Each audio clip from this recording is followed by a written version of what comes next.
नमस्कार मित्रों, ये अक्टूबर का महीना ये नोबेल पुरस्कारों के लिए चर्चा में अक्सर रहा है, हर वर्ष रहता है। बीच में आप व्यवधान थोड़ा सा पड़ा, इसमें आप सोच लीजिए कि 2-3 वर्ष का व्यवधान पड़ा था। एक बार 3 वर्ष लगातार तो वो पुरस्कार नहीं दिए जा सके, और चौथे वर्ष जब पुरस्कारों की दोबारा शुरुआत हुई तो उसमें साहित्य और शांति का पुरस्कार ये दो नहीं दिए गए, लेकिन बाकी शेष सभी जो भौतिकी का था, रसायन शास्त्र का, चिकित्सा का, ये सारे के सारे दे दिए गए थे। अब मित्रों, दो साहित्य के जब हम अध्येता हैं और साहित्य के बारे में बात करते हैं तो उस वक्त ये थोड़ा सा दो घटनाएं हमारे सामने आती हैं नोबेल पुरस्कार के संदर्भ।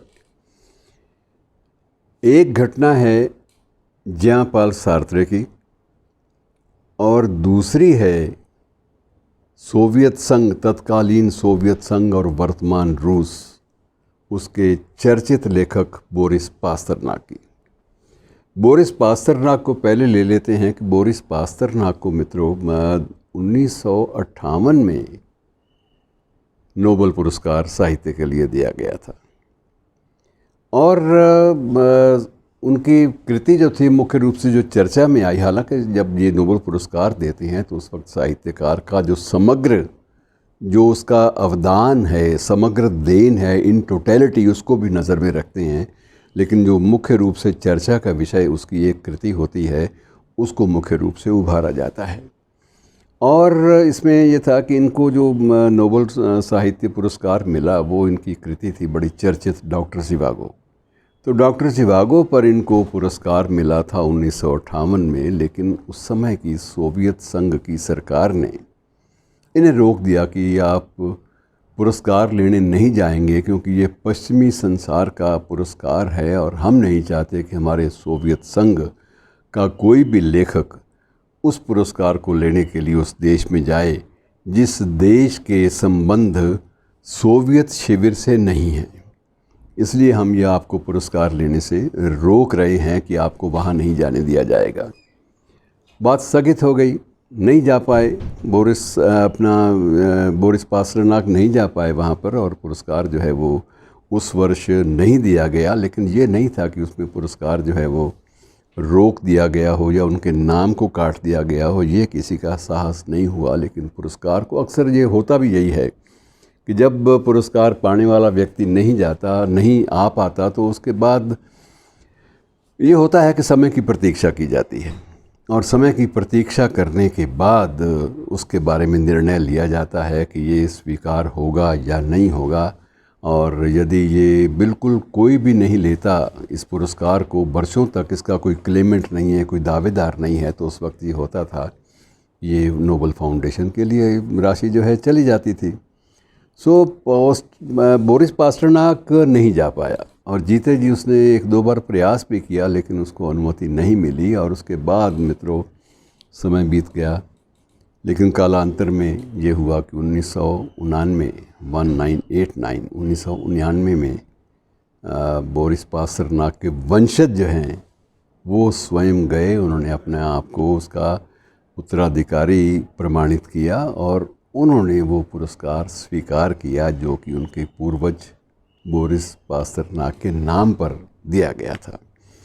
लेकिन इस बहाने ये है कि उसकी कृति जो है वो चर्चा में आई, और चर्चा में आने के बाद उसकी अपनी मृत्यु 1960 में हो गई थी, नोबेल पुरस्कार मिलने के 2 वर्ष बाद। लेकिन कृति जो है वो चर्चा में रही, बोरिस पास्तरनाक चर्चा में रहा, डॉक्टर ज़िवागो पर बहुत सारी टिप्पणियाँ, उसकी कविताएं, ये विश्व के साहित्य का एक अभिन्न अंग बनी रहीं। दूसरा मित्रों अवसर था जबकि प्रख्यात दार्शनिक और लेखक, अपने समय के महान ज्यां पाल सार्त्रे का, सार्त्र ने इस पुरस्कार को स्वयं ठुकराया था। ये पुरस्कार उसको 1964 में मिला था, अक्टूबर के ही दिन थे, शायद 20 या 21 अक्टूबर की बात है। 1964 में उनको जब पुरस्कार मिला तो अगले दिन यानी कि 23 अक्टूबर को, उसी वर्ष 23 अक्टूबर 1964 को उन्होंने बाकायदा एक पत्रकार सम्मेलन बुलाकर उसमें इस पुरस्कार को वापस करने की घोषणा की थी। उनका ये कहना था कि जो एक मैं किसी सिद्धांत रूप में इसको किसी ये पक्षपात या किसी राजनीति के तहत इसको अस्वीकार नहीं कर रहा। मेरी कुछ अवधारणाएं हैं लेखन के बारे में, और मेरा यह है कि जो लेखक का जो दायित्व है उसका एक कंसेप्ट, एक उसकी धारणा मेरे मन में बनी हुई है। उस धारणा में कोई भी पुरस्कार अंतर्राष्ट्रीय या कोई भी ऐसी अनुशंसा वो आती नहीं है। उसके अनुसार लेखन का पुरस्कारों से या किसी राशि से कोई लेन देन नहीं है, उसके अपने मुताबिक। ये सार्त्र का अपना कहना था। और आप जानते हैं कि सार्त्र जो है वो विश्व में अस्तित्ववाद और विशेष रूप से विश्व साहित्य में अस्तित्ववाद, एग्जिस्टेंशनलिज्म के प्रणेता के रूप में जाने जाते रहे हैं। और उनका ये भी कहना था कि अगर आप लोग समझते हैं कि मैं इसको किसी प्रगतिशील आंदोलन के तहत मैं इसको अस्वीकार कर रहा हूँ तो ऐसा नहीं है। मैं एक ऐसा लेखक हूँ, मेरा विश्वास सिर्फ लेखन में है। और मैं समझता हूँ कि अगर लेखन के लिए कभी मुझे लेनिन पीस प्राइज़, लेनिन शांति पुरस्कार या लेनिन साहित्य पुरस्कार भी मिलेगा तो उसको भी मैं वापस करूँगा, मैं उसे स्वीकार नहीं करूँगा। बाद में काफ़ी विवाद भी इस विषय को लेकर हुए और बीच में एक वक्तव्य ये भी आया कि सार्त्र ने तो यहाँ तक कह दिया है कि ये नोबेल पुरस्कार मेरे लिए आलू का बोरा है, इसके अलावा इसका कोई महत्व मेरे लिए नहीं है। लेकिन वस्तुतः बात ये थी कि उसका ये कहना था कि जो लेखन है ये इसकी अवधारणा मेरे मन में और है।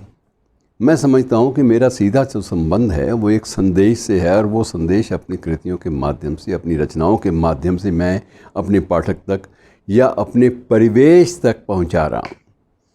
इससे हटकर मैं अपनी किसी कृति को अलग से महत्व या अलग से मान्यता दिलाने के पक्ष में नहीं हूँ।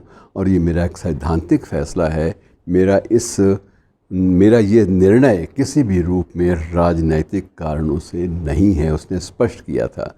और मित्रों, इस पर भी चर्चा काफ़ी हुई और ये नहीं हुआ कि जैसे बोरिस पासरनाक के वंशज चले गए थे तो सार्त्र ने क्योंकि लेने से ही इनकार कर दिया था बिना किसी दबाव के, उस पर कोई दबाव भी नहीं था, उसने लेने से इनकार किया था और इसलिए उस पर कोई विवाद भी नहीं मचा। और इस प्रकार से वही मामला, जो विवादास्पद मामला था, उसके साथ ही समाप्त हो गया। लेकिन नोबेल की हिस्ट्री में, नोबेल पुरस्कारों के इतिहास में उसका नाम आज भी दर्ज है और उसका जो प्रशस्ति है वो भी वहाँ पर विद्यमान है। उसको जो सम्मान सूचक जो एक पदक दिया जाता है हर नोबेल पुरस्कार विजेता को, वो भी आज विद्यमान है। और मित्रों, इस तरह से साहित्य में विवादों का सिलसिला चला आ रहा है काफ़ी पुरस्कारों को लेकर। लेकिन उसमें मैं थोड़ा सा ये जोड़ भी दूं कि ये विवाद नोबेल की ज़िंदगी में, नोबेल पुरस्कारों की ज़िंदगी में अक्सर होते रहे हैं। साहित्य को लेकर ये दो घटनाएं हैं, लेकिन इसके पहले एक विश्व शांति का जो नोबेल पुरस्कार था उसको लेकर भी झगड़ा हुआ था। और तब भी एक वियतनामी विचारक ने, उसका नाम था ली ड्यूस, तो उसने ये पुरस्कार लेने से इनकार किया था क्योंकि वो पुरस्कार उस वर्ष, वो नोबेल शांति पुरस्कार दो आदमियों में विभक्त किया गया था, दो व्यक्तियों को चुना गया था और दूसरे व्यक्ति थे अमेरिका के विवादास्पद प्रतिरक्षा मंत्री और कूटनीतिज्ञ किसिंगर के नाम, डॉक्टर किसिंगर। तो किसिंगर जो थे वो, उनकी भूमिका पूरे विश्व में अमेरिकी हितों को लेकर विवादास्पद रही थी और जो वियतनामी जो विचारक था उसके मन में वो किसी भी ऐसे व्यक्ति के साथ नोबेल शांति पुरस्कार शेयर करने को तैयार नहीं है जिसका वैचारिक रूप से मेरे सिद्धांतों से, मेरी अवधारणाओं से, मेरे विचारों से कोई दूर दराज का रिश्ता नहीं है। तो ये लोग निर्णय लेने में, ऐसा नहीं था कि इनके सामने करोड़ों की राशि आती थी कि करोड़ों रुपए का, अगर भारतीय रुपए में देखा जाए तो ये करोड़ों का पुरस्कार होता है। और विश्व में जो पुरस्कारों की जो परंपरा है उसमें सबसे ज़्यादा महंगा और सबसे बड़ा पुरस्कार इसको माना जाता है। और इसके बावजूद ये हुआ, ऐसी घटनाएं आईं, तो इनका भी सम्मान किया जाना चाहिए इस नाते से कि चलिए ये लोग भी बड़े लोग थे और इन्होंने किसी अवधारणा को लेकर, किसी मान्यता को लेकर, किसी सिद्धांत को लेकर इन पुरस्कारों को लौटाया था। और अपनी अपनी सबके कारण थे। पास्तरनाक का कारण अलग था, लेकिन उसने अपने देश की सरकार के निर्देशों का विरोध भी नहीं किया और उसने स्वीकार किया कि जब मेरा देश नहीं चाहता, मेरा राष्ट्र ये चाहता है कि इसमें राष्ट्रीय हितों का हनन होता है, तो मैं ये पुरस्कार नहीं लूँगा। तो इस प्रकार से मित्रों, ये विवादों का सिलसिला है। पहली बार ये है कि आज पुरस्कार 2 घोषित हुए हैं और दोनों का संबंध मानवीय संवेदनाओं से है और ये पुरस्कार भी 2 व्यक्तियों में विभाजित है। ये चिकित्सा में पुरस्कार है और ये इसका जो मूल स्वरूप है बड़ा दिलचस्प है कि हम लोग संवेदनाओं के धरातल पर जिन 5 संवेगों पर अपने एहसासों को निर्धारित करते हैं या उनका अध्ययन करते हैं, ये जो आज का जो पुरस्कार है ये उन्हीं रहस्यों की खोज करने वाले 2 वैज्ञानिकों के नाम पर है। धन्यवाद दोस्तों।